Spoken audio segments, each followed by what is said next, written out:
হিজড়া নামটা শুনলেই আমাদের চোখে ভেসে আসে রাস্তাঘাটে জোর করে টাকা নেয়া কিংবা কোনো বাড়িতে হইচই করার দৃশ্য। আমরা তাদের এড়িয়ে চলি, ভয় পাই, এমনকি তুচ্ছ-তাচ্ছিল্যও করি। কিন্তু আমরা কি কখনো ভেবেছি কেন তারা পথে নামলো?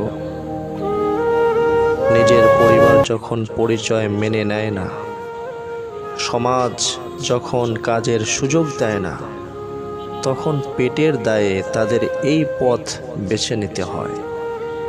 এই হাসাহাসির আড়ালে লুকিয়ে থাকে হাজারো না বলা কান্না। অথচ এই মানুষগুলোর বুকেই আছে বিশাল এক হৃদয়।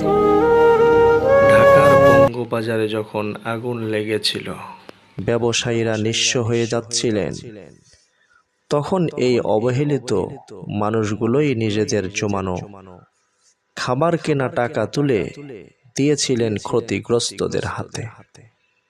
তারা বুঝিয়ে দিয়েছেন, পরিচয় যাই হোক, মানবতা সবার উপরে। তারা আপনার কাছ থেকে বাড়তি কিছু চায় না, শুধু চায় একটু সম্মান আর ভালোবাসা, ঘৃণা নয়। মানুষ হিসেবে তাদের পাশে দাঁড়ান। মনে রাখবেন, দয়া নয়, সম্মানই তাদের বড় পাওনা। মানুষ হিসাবে মানুষকে সম্মান করতে শিখুন।